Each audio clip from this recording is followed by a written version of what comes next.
Hi, my name is Pat Parelli, known better by my friends as the Learnaholic and the Shareaholic. And this is something that I really do. I love learning things. I love learning, everything I can about horses and horsemanship and horse husbandry and everything to do with horses. But lots of other things too, music and aviation and lots of things like that. And so what I have found is that learning is something that is just a really brain builder. It's something that's just so intrinsic, and it keeps us alive. And so as I've gone around, when I was a kid, I never forget, I went to my first rodeo. My first rodeo was in a place called San Juan Bautista, California. One of the most beautiful places in California, not too far from Hollister, Salinas area. And we went down there, and I saw one of the funnest things I ever saw in my life, a mare and foal race. What they did is they took these 5 or 6 mares, they put ribbons around their necks with different colors on them, and they took the foals and put the same color ribbon on the foals. And what they did is they held all the, they put the halters and lead ropes on the foals, and then they took all the mares to the other end of the racetrack. And of course, this time these mares are hollering and the foals are, and what they did was, the winner was the foal that would, when they said go, they would usually do a shotgun or something. They would let the foals go all at the one time, and they would run down to the end of the racetrack, and then the one that suckled first with the correct ribbon on with the correct mare would win the race. Well, that was one of my first memories. And if you ever get a chance, it's one of the greatest real rodeos you'll ever get to see. But they had these fantastic roping contests, and that's when I got just like, I got to learn to be a roper. I want to rope something. I want to be a cowboy. Well, pretty soon I was working at this Western store called Silva's, and they had these lariat ropes for sale. And I got me one. I probably worked there 3 weeks, and I finally could afford to have that lariat rope. And I got that lariat rope, and I mean, it went everywhere with me. I took it on my bicycle. I took it to the stables. I was riding and roping and trying to do things. I roped every dog on the block. I roped the cats. I roped the chickens. I roped everybody's sister. Man, I couldn't get enough of roping. So, not a very good roper, but it's something I always wanted to do. So when I got into horsemanship, I started to learn that horses needed different distances for different situations. And so we have a 12-foot training rope, if you want to learn about that. And I started learning that sometimes that horses needed a little bit more room if they were unconfident.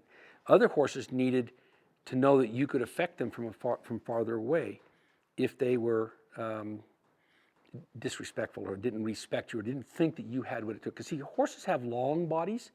We have tall bodies. So anytime we can use a training rope to lengthen our body, it impresses the horse. And when we impress the horse, the respect system grows. So I went from the 12-foot training rope to the 22, and I used the yachting braid. And it's really great because it slides through your hands. It does all kinds of things. And like on yachts, it's got to run through the different pulleys and stuff like that. And it's got to have water and salt. Be able to do well in water and salt environment. Well, that's what a horse does when they sweat. It's water and salt. Well, that all worked good until I realized that I needed to go twice as long. I needed double what 22 was. So I went to this 45-foot rope, and it was too heavy. So all of a sudden, I took one of my old lariat ropes.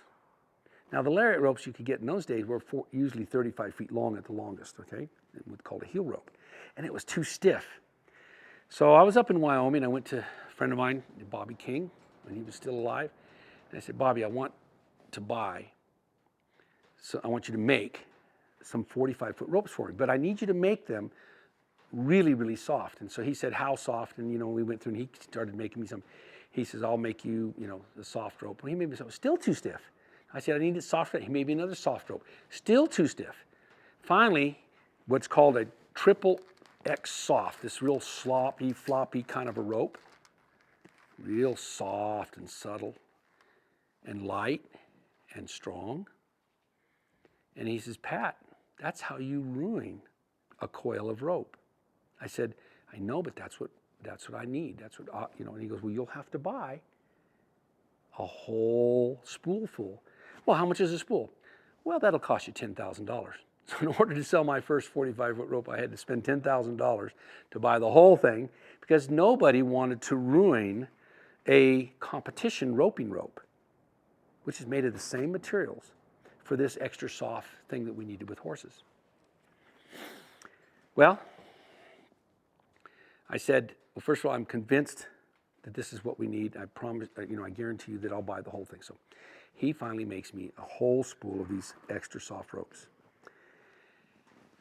I started sharing with people how to allow a horse to get out to a farther distance, how to impress a horse from a farther distance.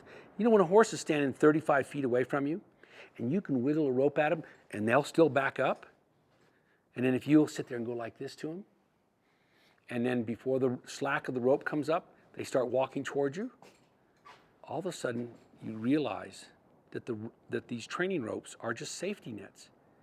You see, I think one of the ultimate scenarios I can think of is being able to get a horse to become your partner at liberty. Because when you take off the halter and the lead rope, there's nothing left but the truth. But how do we get there? Well, when in my learnaholic-ism that I have, I've gone to several dog training schools. I've even been on television with Cesar Millan. And one of the real secrets is not to put tension into the lead rope. To be able to cause the dog to feel like he's at liberty when he's on a leash. And that's where all of a sudden I started realizing that the same concept is what is really true with horses when we're on the ground. It's even true when in the saddle. How can we get a horse to feel like he has all the choices in the world, but in the end, then when the negotiation's done, you're going to win his respect? So, to me, one of the things that when we start to realize is we really create a relationship that's going to be positive, progressive, and natural with our horses. That as we're playing with a horse on the ground, we're going to need to be able to do several different distances. And so we're going to have different tools. The yachting braid is great for 12 and 22, but this triple soft competition rope is really what's best for 45. Now, the first 45-foot ropes I had them put a knot at the end, and at the knot we put a swivel, all right? And the swivel came from the bottom of a snap. I turned it upside down, and all my roping friends laughed at me because it was kind of a amateur hondo. I said, this isn't a roping rope. This is a rope to be able to play with your horses on the ground. What? I said, yeah. Oh, okay. But they thought it was a roping rope. You could use it as a roping rope, but it was kind of clumsy. I did that for years, and then finally I realized, you know what? If I just have Mr. King tie a hondo in there, I can actually thread the end of it through, and I can make myself a hondo, a lariat rope, by just doing that and threading it through. And I've actually got a roping rope. Or I can take, and because it's so soft, I can take and fold this hondo over like that, and then thread it through and put a snap in there. So I can have whatever it is. So to me, this is one of the ultimate horseman's tool. If you if in my stable, in my little toolbox, I've got a 12-foot training rope, a 22-foot training rope, and a 45-foot training rope. And these are the ultimate safety nets that we can use. And pretty soon, if we'll learn, have the right tools and the right techniques, and take the time it takes, guess what will happen? Your horse will actually think he's at liberty the whole time. He'll already have made all of his choices. And if we just cause the undesirable thing to be difficult and allow the right thing to be easy, and if our timing is good, and if our savvy is good enough, pretty soon the horse will become a part of you, and there's nothing you can't do once that horse becomes a part of you.